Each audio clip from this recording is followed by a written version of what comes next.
Hey, Yeah, buddy. Hey, Sam. Yeah, go right there. We put a mic condom on for you. We practice safe broadcasting here. I know. I know it's a major concern for everybody. Yeah, I'm sorry I'm late. We were lost. I don't know. I don't understand how somebody would get lost here. There's a front of the building. I'll tell you how somebody gets lost. He doesn't live here, and the guy with him is new to St. Louis. Well, I know he doesn't live there. We're waiting for someone to get us in the garage like it's all the president's men or something. Like, what the hell? Yeah. Well, you are a very important person. I saw him. I wanted to scan like a barcode on his wrist or something. Say, okay, you can come in. Well, I know. Oh, sorry. Well, we wanted Sam in here because he is the foremost expert on Britney Spears conservatorship. So we spend the next half hour talking about that. For sure, yeah. She. What's the latest?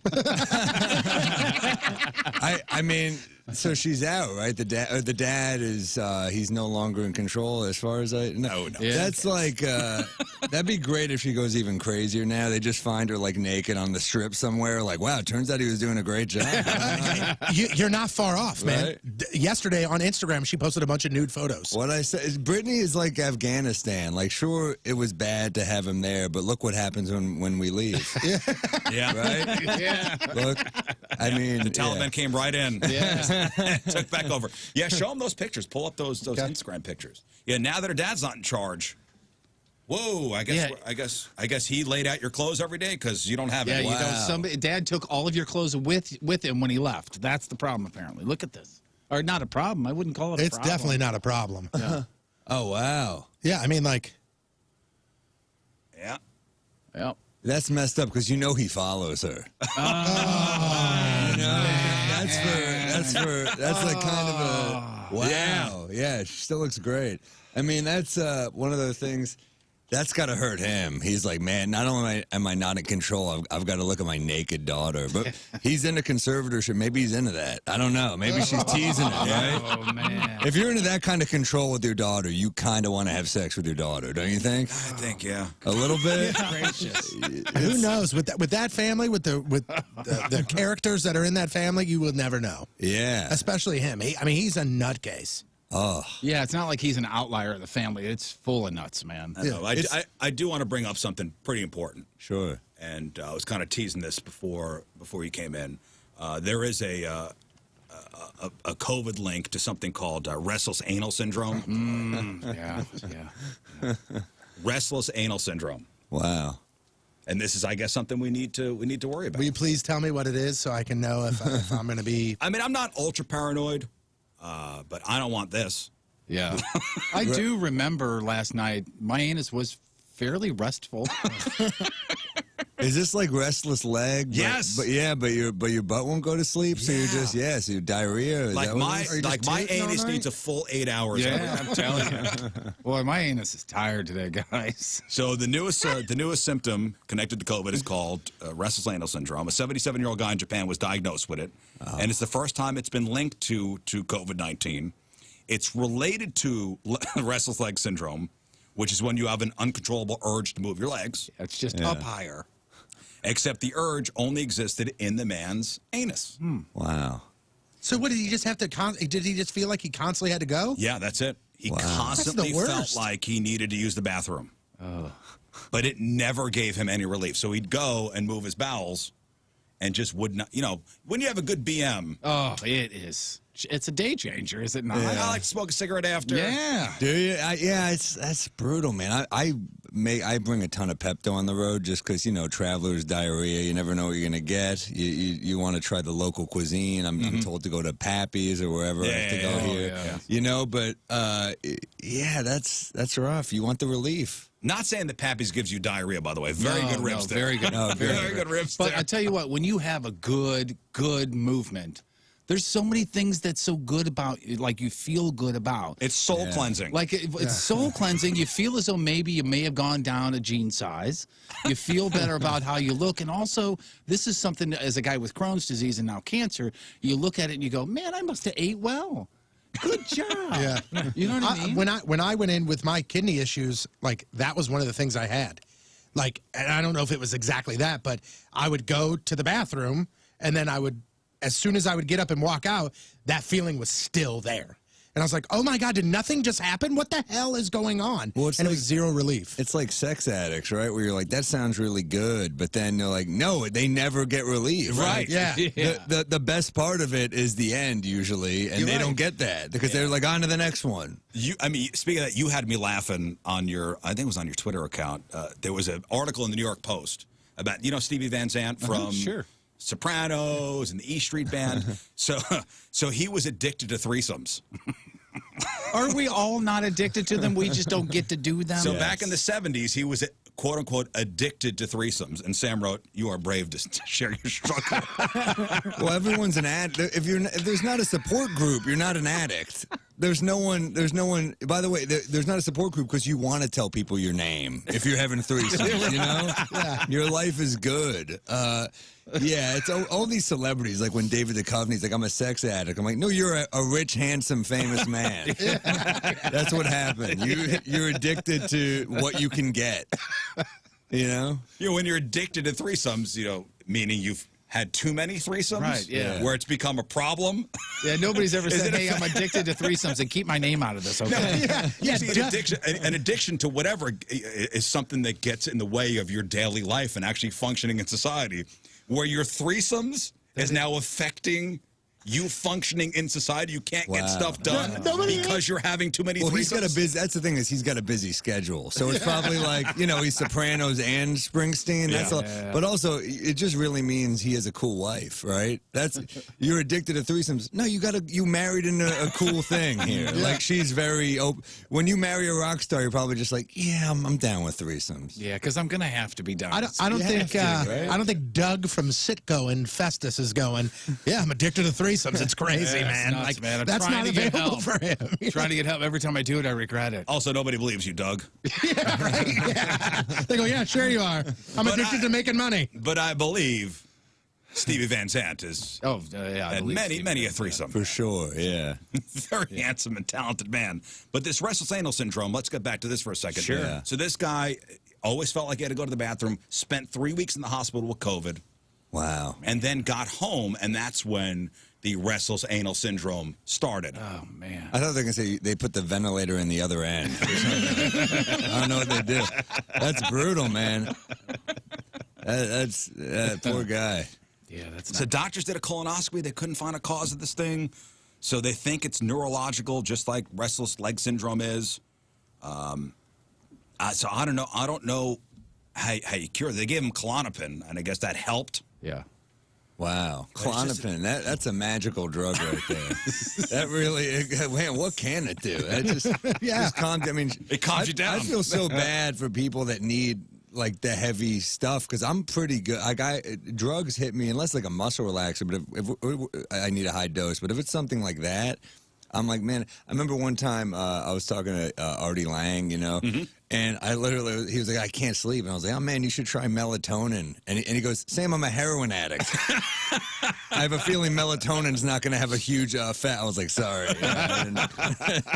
My doctor gave me a prescription for Ambien once.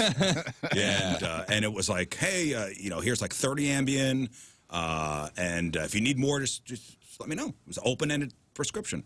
And I guess you're not supposed to take those every night. It's supposed to be just if you need to sleep. Right. It's not a maintenance drug. It's as needed. Yeah. So I was taking them every night. Oh, man. You get addicted to the good life, man. It was great. It was great. I mean, I robbed 4 banks, didn't know. Walked out of the second-story window. It was fine. I was sleeping. But I got so worried that I was addicted. Yeah. So I ended up flushing. I wound up doing like 2 or 3 weeks of it and then flushing them. You're like Leota in that Goodfellas scene. He's just dumping everything. Yeah, man. No, I'm the same way with, I've taken the Ambien and you got to just dump. I mean, but then you do the other stuff and you can't sleep. Like I bought all these like CBD candies and then you realize you just like the candy. You're like, because you have like 20 of them and they don't do anything. And you're just like, I think I just like these like peach rings, But it's not a real drug if it comes in candy form. No one's doing candy heroin, It's like, it does nothing. I got 2 hours of sleep last night. Well, now they got the pot gummies and stuff like that. And I know those help. Yeah, the those hit you. Police are warning because Halloween's that goes. coming up. That what I just said is completely false because you just said the pot gummies. Yeah, those mess me up. Yeah, those mess me up too. Yeah, they're supposed to, guys. Yeah, I don't. That's not for me. Riz is the type of guy where if you give him any type of pot gummy, whether it be the lowest dose or the highest dose, your brain is what will do you in. I think the little effect of the drug on your brain makes your already paranoid brain just go through the roof. And it doesn't matter if you gave him a 5 milligram or a 50 milligram, it's still going to affect him the same exact way, and it's not good. I'm the exact same as you. I you know, during the pandemic, I would do it because, you know, there's a point when you smoke weed in high school and you're fine. And then there's something that happens to your brain where I think you're really dumb in high school, or at least I was. So I was just like, oh, this is good. And then your brain gets a little more self-aware and self-loathing. And then you start smoking weed and it's like you had a party in your head and only the worst people showed up. Yes. That's what it feels like for me. Also in high school, you had no responsibilities. And now I got 2 kids, I got a house.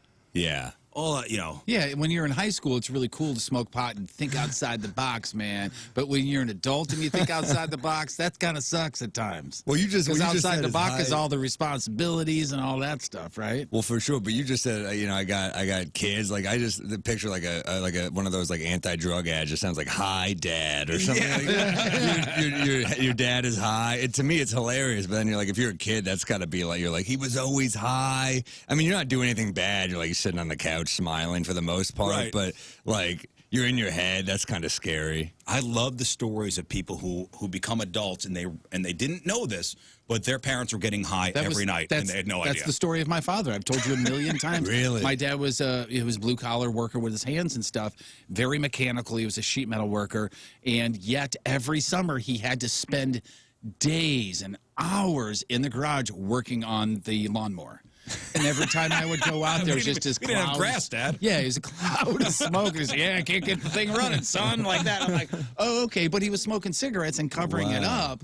But going back on it, I know he was just smoking pot the entire time. But that's also probably so medicinal, man. His hands must have hurt all the time, right? Yeah, let's go with that. Yeah. I think it probably is. That's why, that's why weed is legal now, right? I mean, it's like because it really does CBD. It's like you're like, yeah, this actually kind of helps your hands. Like if you're in pain. We're a medical marijuana state here. Yep. Wow. Yes, CBD has got a lot of anti-inflammatory in it, for sure. In fact, the hat that Jeff's wearing there it's 573 Hydro. Yeah. It's a company that sets up like the dispensaries, helps to set up the dispensaries. Yeah, like the actual machines themselves. Wow. And stuff, so, yeah. Well, that CBD is like it's like the weed without the paranoia. Yeah. It's all the good stuff. Yeah. Like for your body. Without the high. Wait, how did we just land on this? Like, how is this not? I feel like the paranoia was the part that was killing me for years. Yeah, I don't know.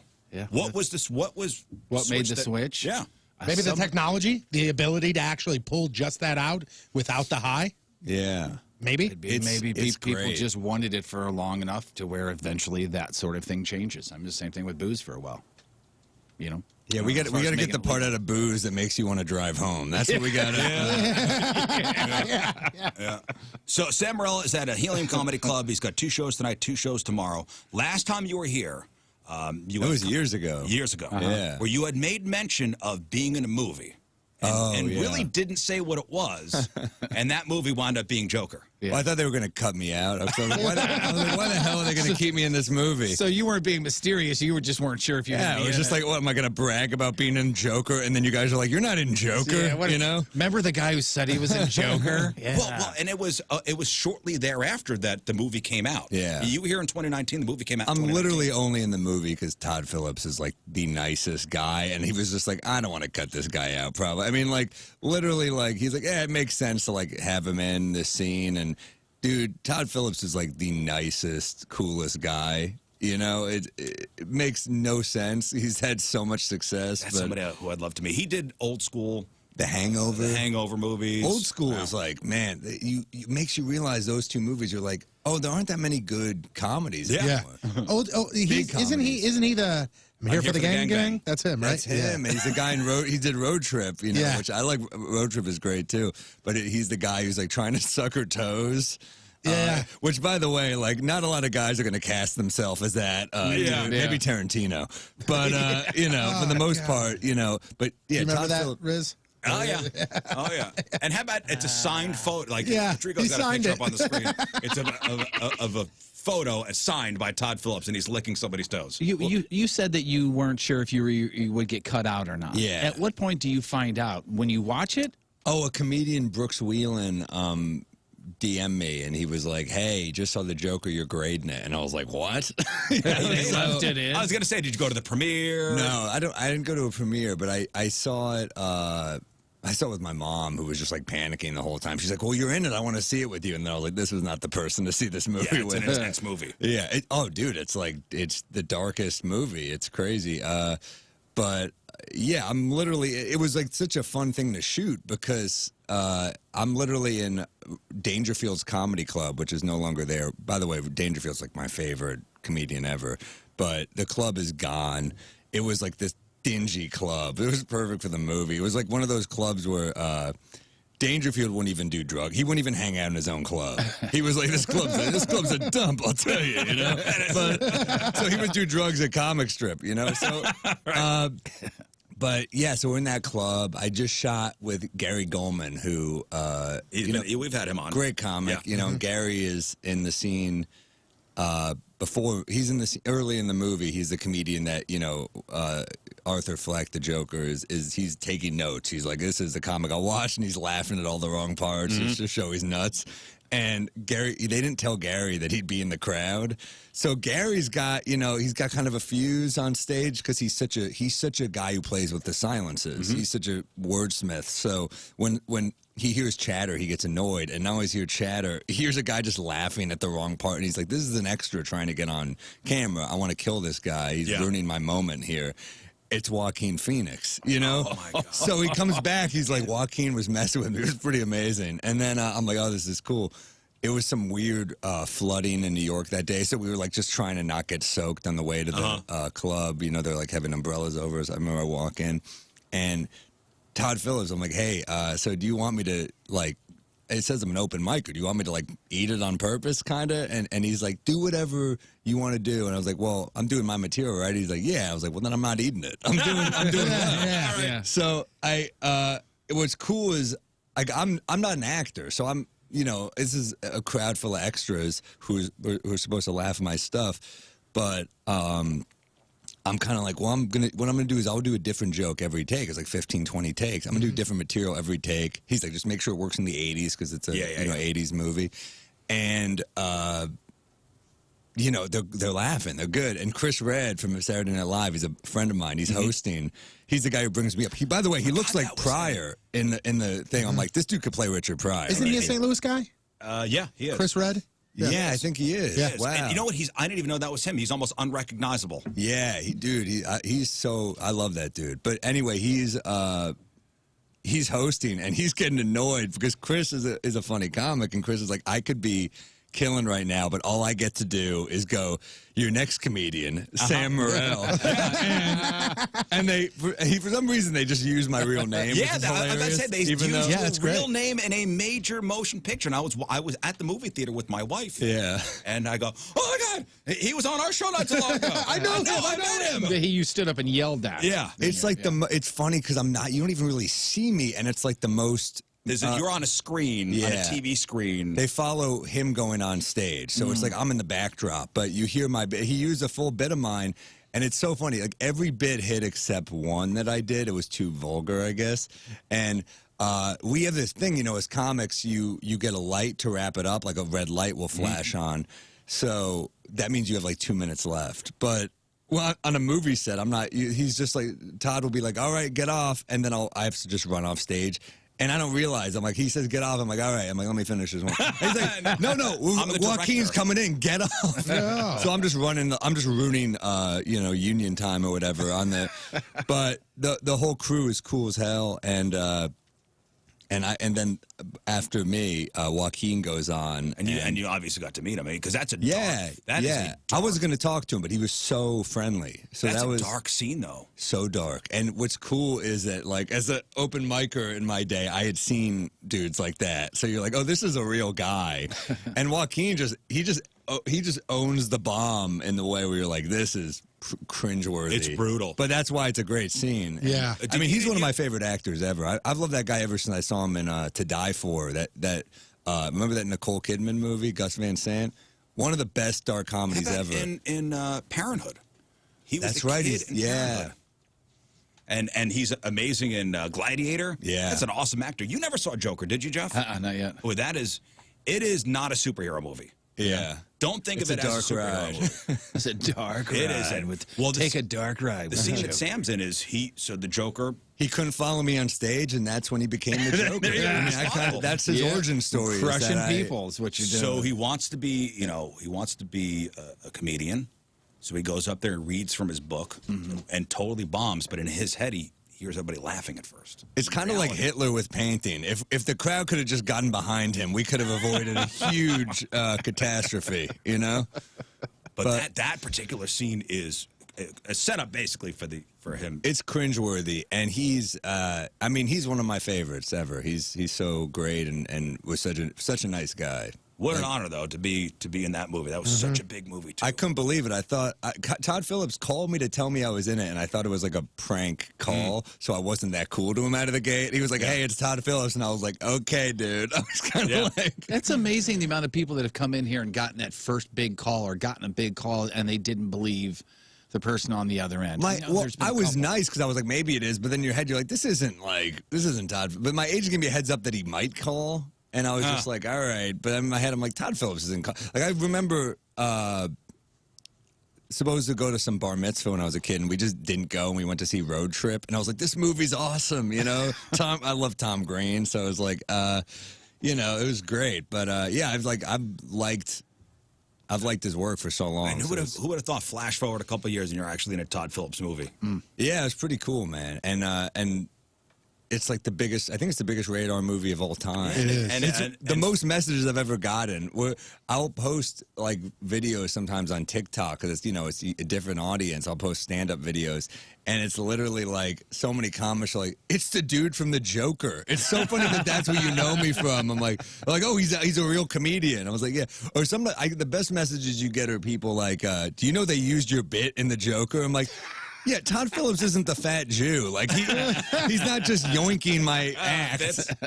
I got permission. I did sign off on it. He's actually, and if you didn't know, Sam has actually used this as a springboard. You're now the it man in Hollywood, starring in the next romantic comedy with Kate Hudson. I don't know. Wow. Congratulations. Thanks for dropping in anyway. We really appreciate it. Kate Hudson. There was a period she was in like 10 years of bad rom-coms. I don't know. That? I don't know why I thought Kate Hudson. I don't know either. He's not even a musician. I feel like that dated both of us because we're like, yeah, Kate, and then we're like, nah, she's not doing that anymore. She's not. So pandemic hits. Yeah. And you are. I don't know if you followed Sam on social media, but so you're in a new relationship. Yes. When the pandemic hits. Yes. And you're one of those couples that get stuck together. Yeah. And in New York City, they shut everything down. Well, we were in L.A. Yeah. Oh, you were in L.A. Yeah, because I was out there. That was the Even whole worse than New York.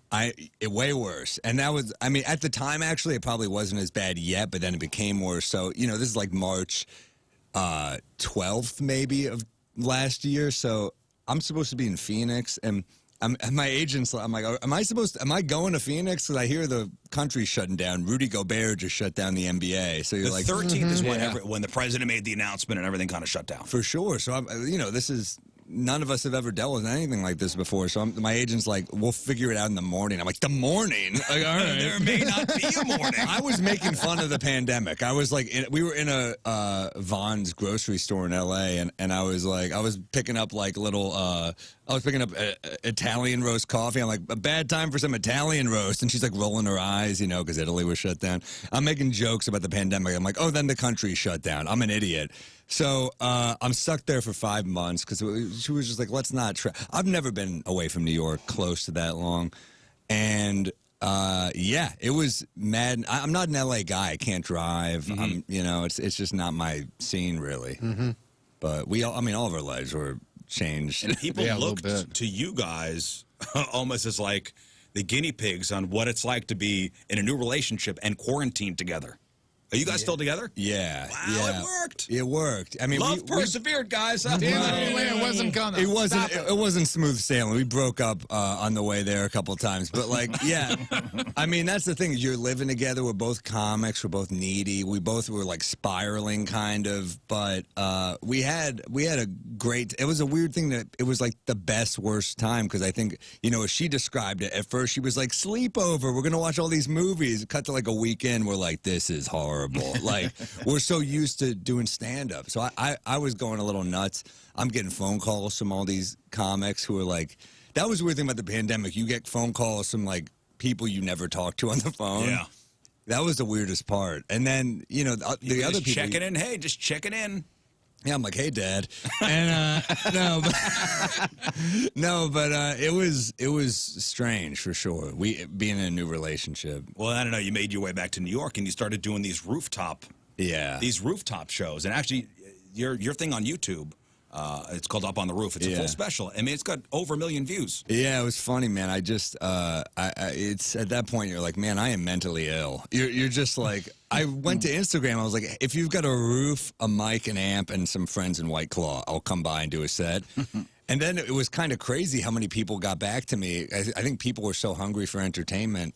That wasn't Netflix. Like, how many times can you watch Queen's Gambit before you're like, all right, we get it. Like, give me something live. Right. So I'm on roofs just doing it. And then my buddy, Matt Salacuse, I asked him to come by with me because he's a photographer and he's a videographer. And, I mean, this guy's photographed everyone from, like, Rihanna to Noah Baumbach. Like, he's been around forever. He's a real New Yorker, too, so he really appreciated the roofs because he was like, this looks beautiful. We would fight about jokes because he'd be like, this is the perfect joke to use from this roof. And I'd be like, I'm bombing. He's like, but look at the sunset. I'd be, I don't think you get Well, I think some of what I'm going for. some of these drone, The aesthetics. He had drone shots. Well, that was his friend, Dominic Mull, looked showed up. gorgeous. He brought it. It was hilarious. It was just like, I didn't expect the drone. So I'm literally on a roof telling jokes, and I see looks like a little tiny helicopter just starts flying, and everyone looks like, what the hell? And like, I think my first line when it was something like, as a guy with with eyebrows like this, usually it doesn't end well with one of those things. But you see these drones, and then you see the shots, and you're like, this is insane. So I burned a lot of material that I probably could have gotten laughs on. Yeah, that's the problem with the roofs. You had a lot of eyes on that, though, when it came onto... Because it was different. YouTube. That was the thing, is like, I was talking to my agent who's, originally from the Bronx, and like, I feel like I'm surrounded by New York people, so he's like, man, this is incredible. Like, why has no one done this? And I was like, well, probably because you can't hear laughs. Because I'm like, man, I burned like a good 40-something minutes of material probably, and you're like, these are jokes I really like, but I'll probably do them on late night or something too, just so I get them indoors documented somewhere, Yeah. Well, you got to check. I mean, imagine New York City on a rooftop and this drone shot coming in. Oh, I imagine it's beautiful. And just, it's a handful of people on a roof. I mean, you did the roofs. Bert Kreischer did the drive-ins. The drive-ins I couldn't take. I know Bert was probably making such crazy money doing that, but He said, I heard him the other day, he said it wasn't really a moneymaker. It was just him getting out of the house, I think. I don't believe that. I think Bert's being humble. I think, well, I get it. Bert also had the need. He called me a couple of times during the pandemic. I don't normally talk to Bert on the phone, so it was like fun to hear him. And it sounded like he was having a great time just on a tour bus, just hitting those cities. But like, you have to have a pretty big audience to do those drive-in shows because they're like huge. I mean, the amount of people's tickets you have to sell. So that was for people like Bert Kreischer or Jim Gaffigan. And I'm not like, in New York, people will come out to see me. So I was like, let's be creative and do something different. But some of those gigs, some of those roofs, you're climbing ladders. There's like dingy. The first scene in is you literally climbing up a ladder through a little hole on the rooftop. It was like I was reborn. And but some of the fire escapes, there's one called the Tiny Cupboard where you have to go up a fire escape, and it's so unsafe they just shut it down. So you're like, man, I really this is really dumb. Yeah. It's like people are going to, that's the other thing. You're like, are people going to die on these? Because I saw Matt, like, there's points where Matt is, the cameraman, and the director, he's trying to get these cool shots. So he's like on one knee, literally hanging off a roof. And I'm like, if you die during one of my porn jokes, I'm going to feel so guilty. Yeah, Tony's got it pulled up on the screen. I mean, look, it looks great. Yeah, some of the shots are just incredible. that Like, shot. that's awesome. Man. It's incredible. It was, I mean, That guy got no shoes on. That's disgusting. Yeah, we did a roof in Williamsburg. Like we were all over the place. You know, we're Hell's Kitchen. They're so Lower East hipster in Side. Williamsburg. We don't have shoes. Well, that we did 2 Williamsburg roofs. That was there's Bushwick right here. Oh no, that's actually Murray Hill. So we're all over the city. And then the one in Williamsburg, the other one we did, that was the latter one. And I think it was a lot of like tech Williamsburg people. We did like a newer, older Williamsburg and a newer one. And the tech one, I think they were like, it was one of those like, you know, secret society type vibes where you're like, oh, the cops showed up to that one. Oh, really? Because they were like, dude, it felt like Prohibition. They were like, there was a raid, everyone run. The We're comedy like, police are here. Start doing U2 songs. Yeah.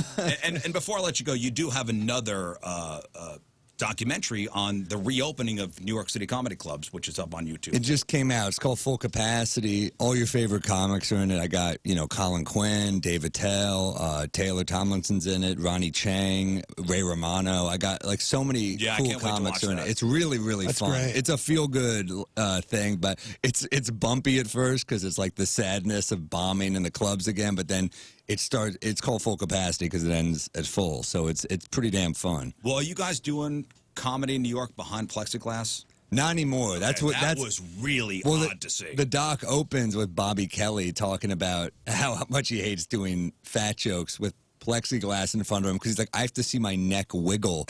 I mean, he's talking. So we go into detail on how awful the plexiglass was, and I don't even know if it was helping. It was one of those things where we're like, is this even?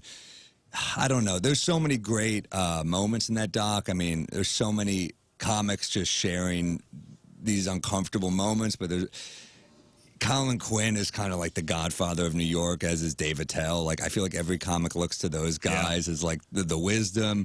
And Colin Quinn, this didn't make the doc, but he said something that's like so.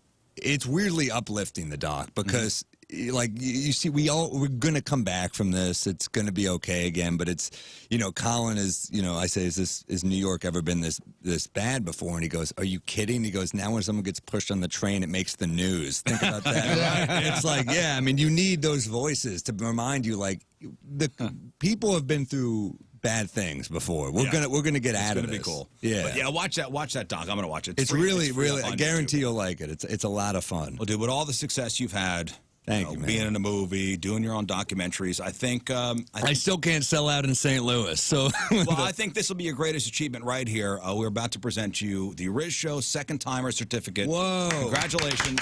What is this? Sam Morril. Oh my God! This is incredible. You don't get to keep the frame. Okay. It really is actually a cool frame. The best part about that is that when we give it to people, we tell them they don't have to keep the frame. They go, "Thank God! How am I going to get this back on the plane?" Like, this is ridiculous. And I like the nod to Billy Madison here with your spelling, right? Yeah. Does everyone catch that? What are you talking about? Yeah. Oh, such a bummer, man. I showed my girlfriend's 7 years younger than me, and I've showed her Adam Sandler and Jim Carrey movies because that was my. Oh, it just broke. Oh shit! Oh my God!